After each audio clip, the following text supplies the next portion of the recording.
Hi, everybody. Elida Zweidler-McKay with ZM Coach, where we're all about helping you take your career to the next level, whether that's moving up in your current organization, getting the pay raises and promotions you deserve, or finding a better job somewhere else.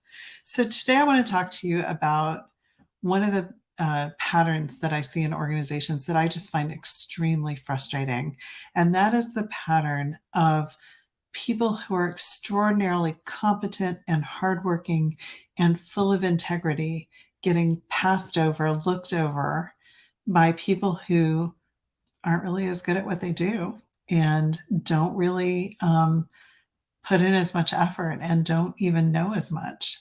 I just, as a smart kid, I just find this infuriating. And so today I wanted to talk to you about one of the ingredients to that I've noticed in working with really smart, hardworking clients. And it's a pattern that I have helped my clients overcome, and one that I think, if you know about it, can also help you in your own career. Here's what happens. When there's a challenge in an organization, there's a problem that needs to be solved. A really smart, hardworking, detail-oriented, dedicated person is going to look at that problem, and probably among the first things they think about are going to be all the parts of that problem that they don't know how to solve yet. Like, of course, they know how to solve certain pieces of it, but what they're going to get stuck on, where their minds are going to go, are the parts that they don't yet know how to solve, or the parts that they haven't had any experience with, or the parts that they're not so sure about. And so when that really smart, dedicated, hardworking, detail-oriented person is asked, can you solve this problem? Chances are pretty high that what they're going to say is, sure, but I'm not so confident about these parts. Now, on the other hand, someone who's maybe a little bit more out of the box, a little bit bigger picture thinker, maybe not so detailed, probably just as smart, but maybe not quite as conscientious, is going to look at that same problem, and they're going to see the parts that they can do. And they're going to go, oh, 2 out of 5. Okay, I can do 2 out of 5. I'll figure out the rest.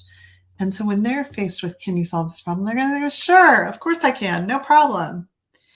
And that is how somebody who's really conscientious and detail-oriented and, wants to do a really good job, roll up their sleeves, hard worker, thinks through execution and implementation, is likely to be overlooked for someone who maybe hasn't thought things through quite as much. So if you are the kind of person who really sees a problem all the way through to implementation, who can understand and see the roadblocks that are likely to come up, the number one thing for you to learn how to do in your career is to channel Bob the Builder. Now, if you're familiar with this little show on PBS, it's adorable. Bob the Builder is this fix-it handyman. And whenever there's a problem, he says, can we fix it? Yes, we can. That's the spirit that you need to be bringing to these challenges. And even if there's a part of it you're not so sure about, or there are pieces you don't yet know exactly how you're going to solve, when you're asked, can you take this on? Can you solve it? Your first response needs to be, yes, we can. And then you can raise the concerns. Yes, we can. I know I can handle these few parts.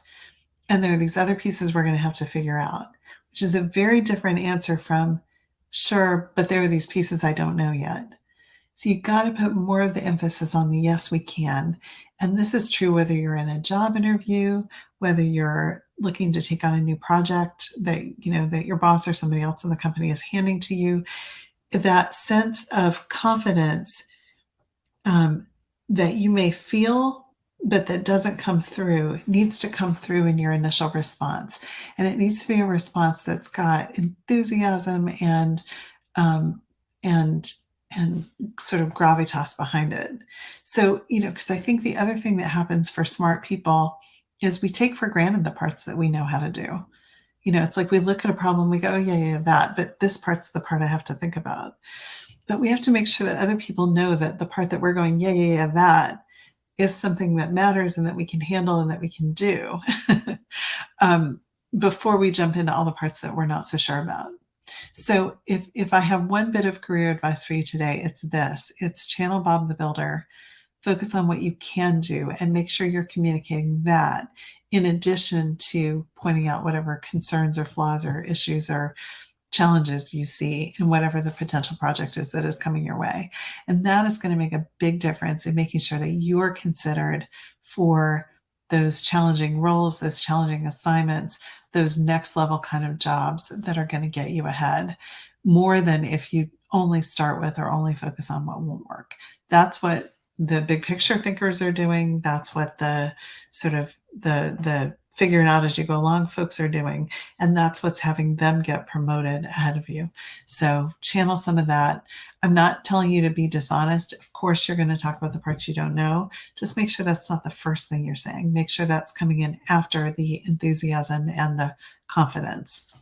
Hope that helps for you for today. If you'd like some help figuring out how to do that more often, figuring out how to manage your own self-doubts so that they don't come through quite so much, managing your executive presence so that you come across with that can-do attitude. We'd love to help you build those skills. You can reach out to us at zmcoach.com/apply. You get on the phone with a member of my team for about 45 minutes and talk about your current situation, where you want to go in your career. And if we can help you get from here to there, we'll talk to you about what that could look like. If we're not the right resource for you, that's okay too. We'll point you to people who could be, or other resources that could be helpful to you. Our goal for you for those calls is to get some clarity about your next steps. We look forward to hearing from you. Take care.